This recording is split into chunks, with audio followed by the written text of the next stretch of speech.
1977. 29 mars 1977, dernière diaspora. 30 mars 1977, aux amis de Paris. Vous me touchez. Vous êtes tous touchants. Je pense à cette Marielle Aubigny qui offre ses économies. En fait, Mère nous comble d'avoir la joie de lui donner et de mettre en sens à ce que nous faisons. Ils sont si misérables, ces gens à procès. Quant à ma sécurité, c'est Mère ma meilleure sécurité. Kali et Krishna étaient avec Sri Aurobindo en prison. Ils sont avec nos pas, ici ou là. Ce corps dur, raide, lourd, c'est exactement cela. C'est le signe même que ça travaille enfin dans la résistance de la matière et l'inertie de la matière. Réjouissez-vous. C'est le mantra qui fera tout le boulot automatiquement. C'est merveilleux. Par tous les détours, nous allons là. Votre frère, Satprem. 31 mars 1977. Vision de la mission. Ils m'ont laissé pour démolir la religion de Sri Aurobindo et établir l'œuvre sur des bases internationales et scientifiques. Lettre à Gloria d'Auroville. Gloria, je suis très touchée de ta lettre. Je l'ai mise au pied de Mère.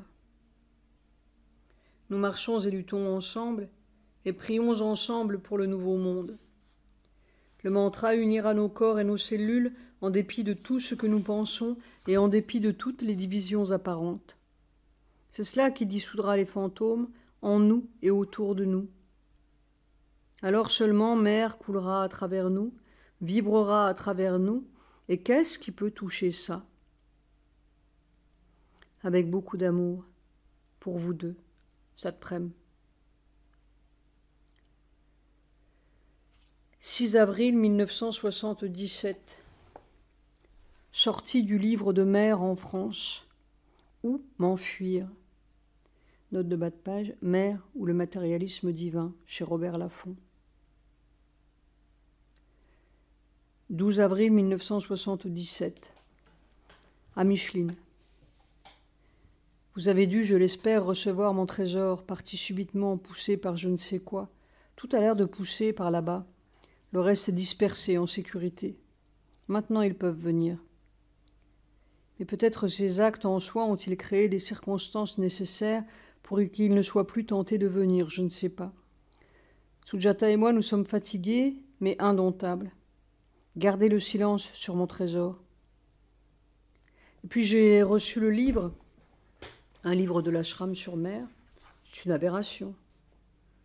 J'avais le cœur serré de voir Mère tout en noir, c'était presque un chagrin. Mais il y en a tant d'autres. Il faut beaucoup de puissance pour que Mère puisse briller en dépit de tout ce noir partout. Elle sort tout de même de cette couverture de mort. Allons pas à pas. Un jour, ce sera fait. 15 avril 1977. Je suis accablée de boue et de méchanceté, comme si j'étais couvert de blessures. 22 avril 1977, lettre personnelle. On se dirait à la fin d'un monde, notre monde aussi. Je devine bien ce que tu sens. Ça n'en finit pas de mourir et l'autre n'est pas encore né sous nos yeux. C'est cela sans doute le bond dans le noir que j'avais vu. C'est comme une fin de tout, une dissolution de tout. Même nos espoirs et nos plans semblent problématiques et appartenir encore d'une autre manière au vieux monde qui meurt. Aller se battre avec l'UNESCO, avec le CNRS, avec Chancel, note de bas de page qui voulait m'interviewer à France Culture. Je ne sais pas. Même le livre de Mère semble avoir sombré dans le silence là-bas. Il y a des colonnes pour Spaggiari et les derniers héros du hold-up. On a tant gonflé le mental que plus rien ne veut rien dire. Tout est suspect, tout est croyable et incroyable pareillement. Alors, encore dire? Le temps du dire n'est-il pas fini? C'est la fin de la babelle mentale. Je ne sais pas, je sais de moins en moins. Je vois seulement que tout se dissout. Ici, je suis saturé de haine. On dirait que je suis blessé partout. C'est étrange comme on me hait de tous les côtés, même à Auroville, à part la poignée de frères. On dirait que je gêne trop de monde. Alors, je suis à baigner dans quelque chose de suffocant qui est là autour de moi, comme un rideau d'algues gluantes, et on ne voit pas la solution. On dirait qu'il n'y a nulle part de solution, sauf que l'on va ici ou là sans savoir pourquoi. Sauf que l'on attend, je ne sais quelle solution incroyable, merveilleuse. Je pense à Sri Aurobindo dans son grand fauteuil vert. Et le Pakistan prend feu. Je regarde les frontières du Nord. On persécute Indira Gandhi. Elle est couverte de haine et de calomnie, elle aussi, elle attend. Quelle solution pour l'Inde, pour le monde? Il n'y a pas de solution sauf la solution. Et je me demande si ces circonstances écrasantes dont parlait Mère ne sont pas à la porte. Nous arrivons au point où quelque chose doit se produire. J'ai l'impression d'être dans la mort de tout, y compris la mienne. Et les dieux sont silencieux. Même la publication de l'agenda semble être une sorte de luxe tardif. Comme si la seule chose qui pouvait, c'était l'explosion vivante de ça qui est contenu dans ces milliers de pages. Alors, quitter Nandanam participe de l'acte de foi, de fraternité. C'est aiguiser l'absurdité. De toute façon, c'est comme une mort. Nous faisons ensemble le bond dans le noir. Ce total non-sens peut être bien le seul signe que nous approchons. Voilà, on prie ensemble. Satprem. 26 avril 1977. Lettre à un Aurovillien. B. Mon ami. Ta lettre me donne une grande tristesse. Pas seulement pour toi, mais pour Auroville. C'est comme un cri, un coup de glas. Je ne m'inquiète pas ici de tes bonnes raisons ou de tes mauvaises raisons. Les raisons ne m'intéressent pas beaucoup. Tout le monde a raison, tout le monde a tort aussi d'une certaine façon, parce que le grand tort est de n'être pas divin. La girouette raisonnable peut tourner tant qu'elle veut, selon le caprice des vents. Mais il y a une chose infiniment précieuse, qui est la vraie force secrète d'Auroville, celle que nous avons eu tant de mal à bâtir, que certains d'entre vous ont payé de la prison, une première cohérence d'âme, un premier sol unifié, un tout petit noyau d'aspiration pure. Et c'était si fort dans sa simplicité que cela avait le pouvoir de résister à tout, même de changer les catastrophes en délivrance. Il y avait des traîtres, il y avait des indécis, il y avait tout ce méli-mélo habituel du mensonge, mais il y avait ce noyau pur, uni, qui avait le pouvoir d'enrayer le mensonge, de sauver le reste par sa pureté. Bien entendu, l'ennemi invisible, celui qui manœuvre toutes les petites poupées humaines, s'est jeté là-dessus. Il savait bien que cette petite pureté-là était sa mort. D'abord, on vous a mis à l'index. Vous étiez le French Group, les fanatiques, les militants. On a voulu vous isoler, vous étiez la cause de tous les malheurs du monde et d'Auroville.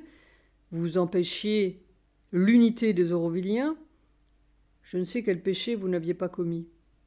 Et derrière, bien entendu, silencieusement ou non, c'est la faute de Satprem. Cette voix-là, je la connais bien. Cette force-là, c'est celle-là même qui pousse l'ashram contre Satprem, ou plutôt contre ce qui représente Satprem. Nous sommes un danger public pour cette force-là, bien entendu. Ils ont essayé de me tuer, mais ce n'est rien à côté de tous les petits assassinats silencieux que je subis tous les jours et toutes les nuits depuis le mois de mai 1973. Dans cette mêlée, je n'ai connu qu'une seule force, c'est celle de mon impuissance. J'avais seulement besoin de mère, tellement besoin d'elle, qu'ils gagnent, qu'ils perdent, qu'ils me tuent ou non, qu'ils aient raison ou tort, que je sois tout seul ou non, Auroville ou pas Auroville, l'ashram ou pas l'ashram. J'avais seulement besoin d'entendre son battement dans mon cœur, que ce soit elle et seulement elle, dans tout ce chaos et cette nuit douloureuse. Le départ physique de mère, son retrait sous nos yeux, c'était comme une asphyxie pour moi. J'avais perdu tout mon air, tout mon plein, tout mon amour, alors que ce que cela pouvait me faire, Auroville, l'ashram, les ennemis, les amis, les torts, les raisons, je suis seulement ce trou brûlant qui a besoin d'une seule chose, elle, ça, n'importe, ce quelque chose d'absolu pour toujours et pour tous les jours. C'est dans ce néant brûlant, qui finissait par être le seul plein de quelque chose, que j'ai été amené à agir, faire des actes, que j'ai été entraîné à écrire, intervenir à Auroville, prendre des positions, mais je me moquais de toutes les positions et de toutes les villes et de toutes les histoires. Je suis, dans la seule position respirable. De là, j'agis, de là, je fais, j'écris. Les torts et les raisons s'en vont aux 4 vents, mais il y a ce seul souffle dedans, cette seule suprême raison dedans. C'est cela que j'ai essayé de communiquer, tant bien que mal, à mes frères d'Auroville.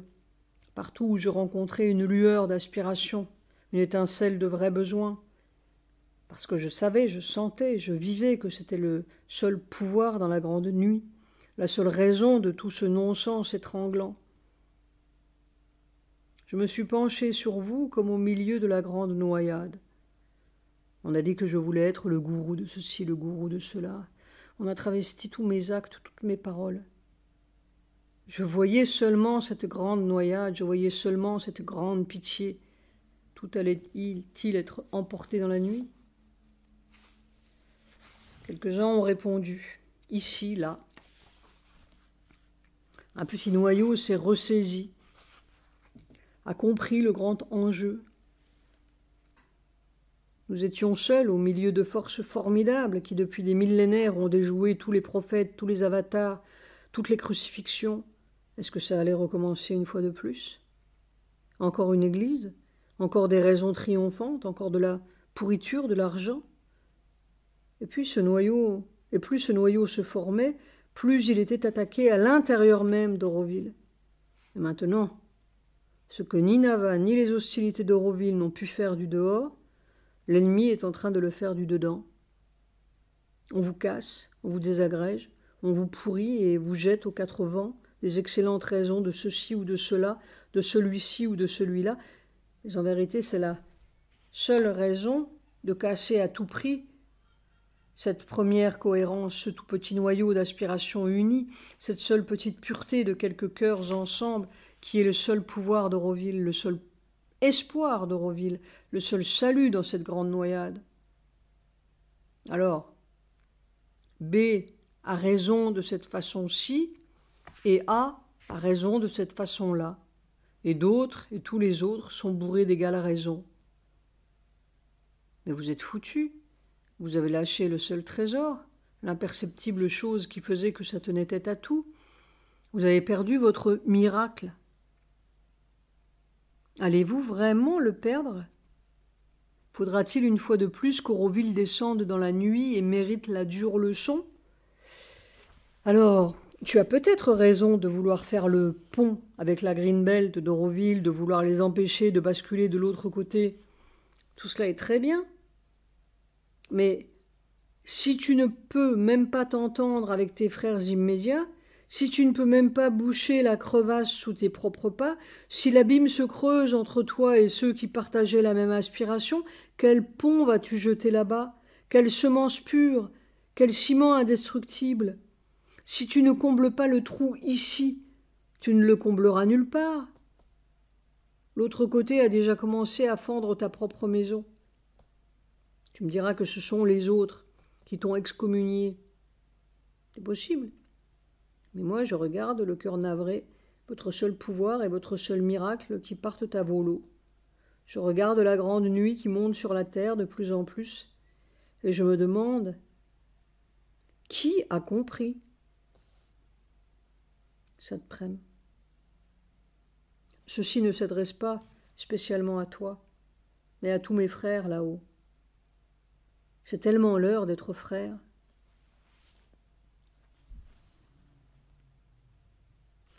« 27 avril 1977. Lettre à Gloria d'Auroville. J'aime beaucoup ta lettre, si claire, si sincère. Comme je voudrais que tous à Auroville aient cette même honnêteté sans passion. La position du matrimondir telle que tu l'as définie, ne pas s'occuper de la SAS car c'est encore jeter un pont pour les laisser entrer chez nous, les rejeter intérieurement avec la force, sans action physique toujours mélangée d'impureté, me semble bonne en principe. Mais la vie pratique quotidienne vous oblige à des actes. Elle ne se passe pas dans l'abstrait des principes. Je ne parle pas des provocations, bien entendu, c'est trop enfantin et stupide, mais de situations créées par les circonstances. Par exemple, pour être concret, les gens d'aspiration font laver leur linge sur la plage d'Auroville car il y a un puits, un seul puits. Les amis de la SAS veulent les empêcher de laver leur linge en effrayant la laveuse, en payant le chef du village de la laveuse. Finalement en agitant l'eau du puits afin qu'elle devienne boueuse et que l'on ne puisse pas s'en servir. On peut abandonner la partie et aller laver son linge ailleurs, bien que ce ne soit pas très courageux. Et si on cède sur un point, on risque de voir l'ennemi répandre son stratagème partout et, point par point, de gagner tout le terrain. Aujourd'hui c'est un puits, demain ce sera autre chose. C'est comme le serpent qui commence par avaler la queue de sa victime. Quand il commence, ça va jusqu'au bout. Alors, il semblerait légitime et sage à la fois, selon les circonstances, de lutter pied à pied, sans violence ni provocation, jusqu'à ce que l'on ne puisse plus. Quand on ne peut plus, eh bien on lâche ou on s'en va. Le but évident de cette force de mensonge, c'est d'éliminer d'Auroville tout ce qu'il contient un peu de vérité sincère, parce que cette petite lumière-là, c'est sa mort. Tout ce qui appartient à l'espèce mangouste est dangereux et mortel pour le serpent. Il y a beaucoup, enfin pas beaucoup, mais un certain nombre de petites mangoustes très gentilles à Auroville ici et là. Elles ne sont pas spécialisées ni réservées à un terrain particulier ou à une communauté particulière. Mais à aspiration, elles sont plus énergiques, disons, parce que les petites mangoustes françaises sont plus batailleuses, plus arrogantes aussi. Alors, naturellement, la force du mensonge s'est plus spécialement dirigée sur eux. Elle a surtout essayé de les isoler du reste des Aurovilliens ou des petites mangoustes en disant, vous voyez, cette espèce-là, c'est très mauvais. C'est elle qui empêche l'unité fraternelle des mangoustes et des serpents. Sans elle, tout irait dans l'harmonie et la paix unique à Auroville. Cette force mensongère a assez bien réussi son boulot. Les gens d'aspiration, les French mangoustes, sont insupportables et très malodorantes à Auroville. Elles ont commis presque tous les péchés. Et naturellement, c'est cette prime qui est derrière. Lui, c'est le pécheur radical. Alors voilà les deux positions. Je pense que la voix de l'ennemi se fera de plus en plus douce et charmante pour dire « Voyez comme nous sommes gentils. Nous ne voulons de mal à personne. Embrassons-nous. » Et ceux qui n'aimeront pas cette embrassade-là seront de plus en plus isolés, écartés du dedans par les Aurovilliens eux-mêmes. Et finalement, ils devront partir parce qu'ils seront tout seuls. Alors, ce serait la grande fête des serpents. Les petites mangoustes seront tout entortillées dans le mensonge, et elles ne comprendront même plus où est le vrai, où est le faux. Mais elles seront bien tranquilles, elles auront leur prospérité, ration quotidienne à l'ashram, à manger tous les jours, un passeport sûr, et de grands travaux pour épater le monde. Ce sera la grande fête à Auroville. Mais il ne restera plus de petites mangoustes. Il n'y aura plus que de petits serpents replets, à moins qu'il n'y ait une espèce nouvelle de serpogouste ou de mangoupant qui sera l'aimable mélange de la vérité et du mensonge que nous connaissons depuis des millénaires. En fait, chacun de nous est déjà un aimable mélange de deux forces. C'est pourquoi il est tellement facile pour l'ennemi de faire appel au petit serpent frère qui est en chacun de nous. Où est la mangouste pure? En fait, je crois bien que la seule position vraie à Auroville est la troisième position, qui ne se concentre pas sur l'ennemi, Parce que, comme tu dis, c'est encore jeter un pont à l'ennemi, lui donner une réalité, mais de se concentrer sur l'unité des petites mangoustes et la pureté des petites mangoustes.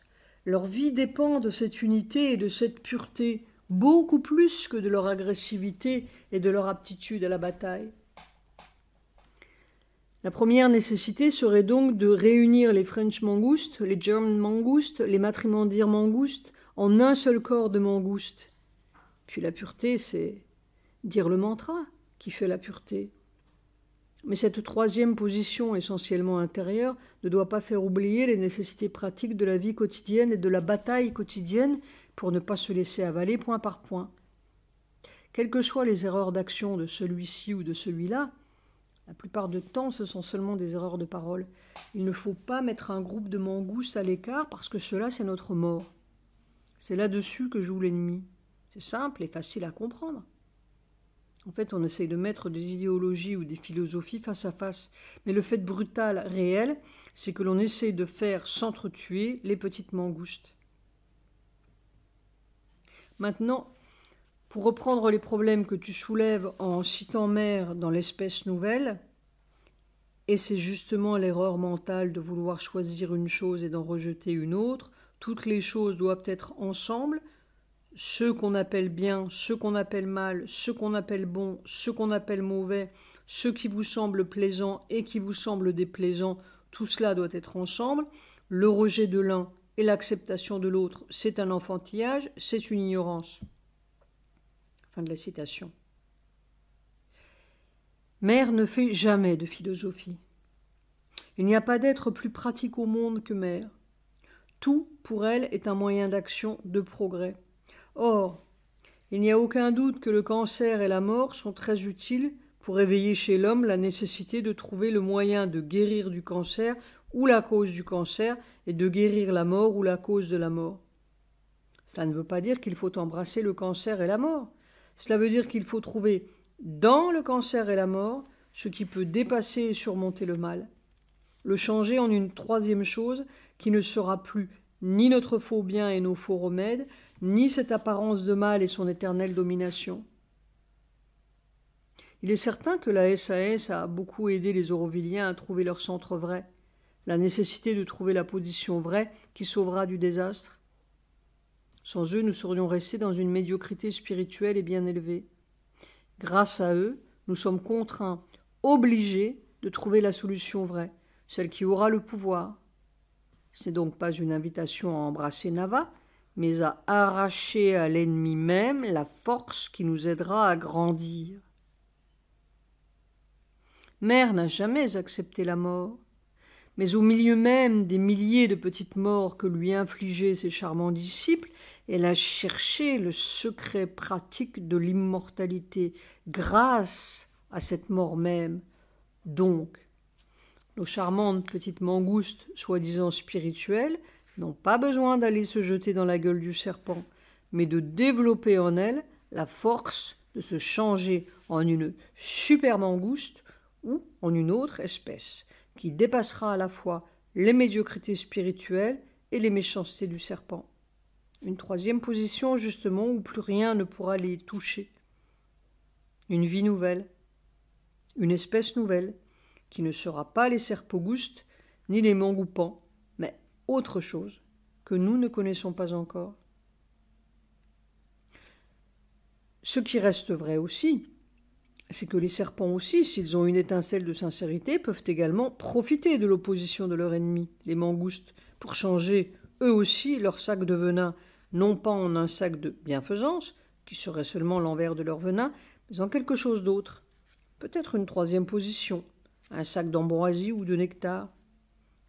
Mais ce n'est pas nous qui les changerons. Personne ne peut convertir les serpents. Ce sont eux-mêmes, s'ils sont assez sincères, qui seront obligés de changer pour survivre.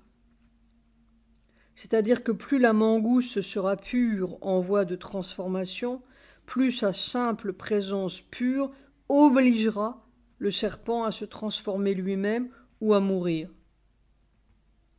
De cette façon, on peut dire que la mangouste est un instrument de transformation du serpent, de même que le serpent est un instrument de transformation de la mangouste. Mais l'un et l'autre doivent se dépasser eux-mêmes ou mourir. Nous en sommes là. Il faut changer ou mourir. Il faut trouver la position vraie ou mourir. Il faut être un et pur ou mourir. Avec beaucoup d'amour. Ça te prenne.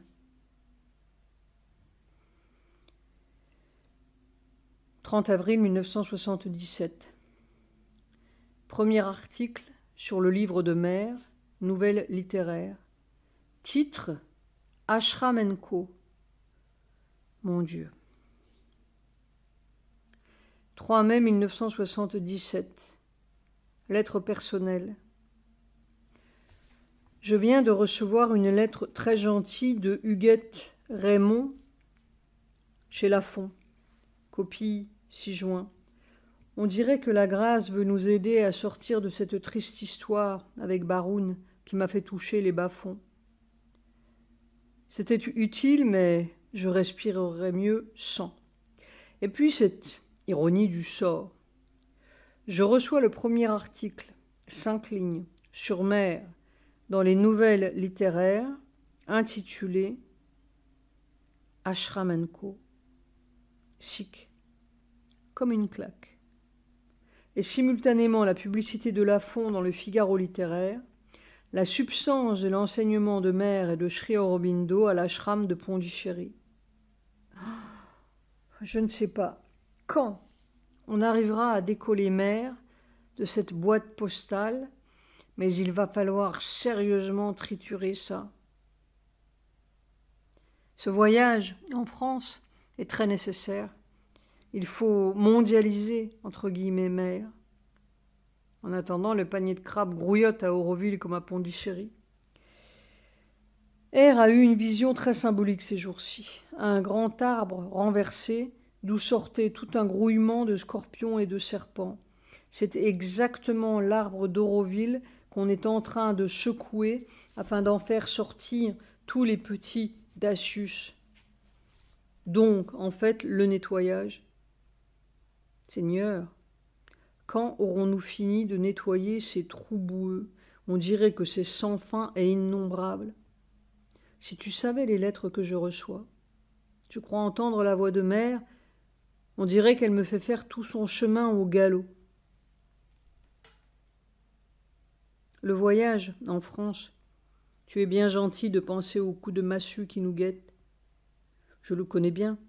Chaque fois que je suis rentré en France, je suis tombé malade. Mais la Ferté, maison de campagne de Micheline, n'aide en rien. Il faut plonger dedans, c'est tout, et assimiler. J'ai une espèce de confiance que mère va me faire un bouclier cette fois, ce n'est pas possible autrement. Puis de toute façon, je suis dépassé, c'est le meilleur état possible.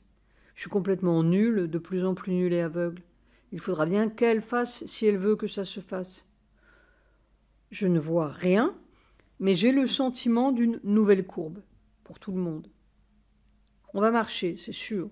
On va faire le travail de mère. On va préparer ce nouveau monde. On va se battre pour la seule chose qui vaut la peine dans le non-sens du monde. Ça te prenne.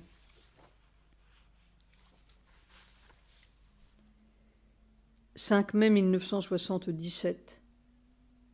Ma douce dit « Comme si chaque jour après le 20 mai sera un danger. » Nous fixons le départ pour Paris au 19 mai de Bombay.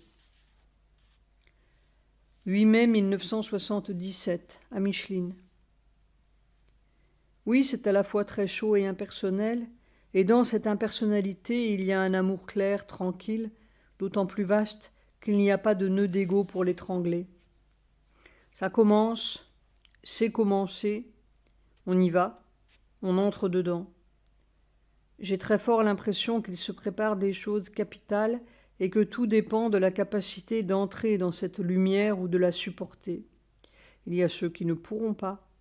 La survie est là, au milieu d'une espèce de catastrophe grandissante.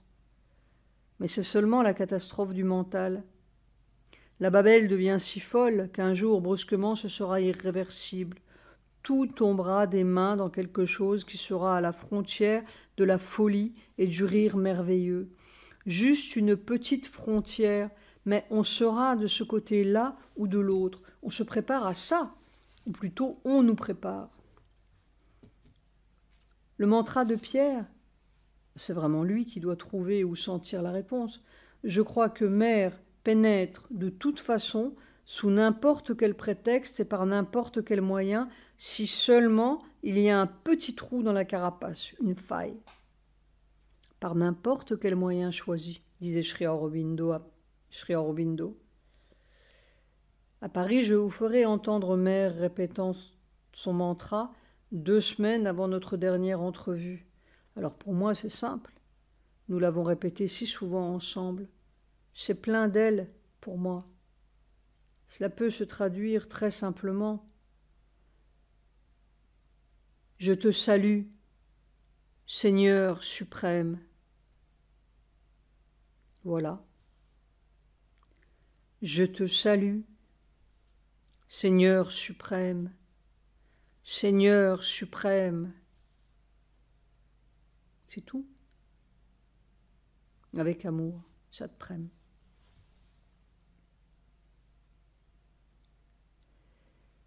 « 16 mai 1977.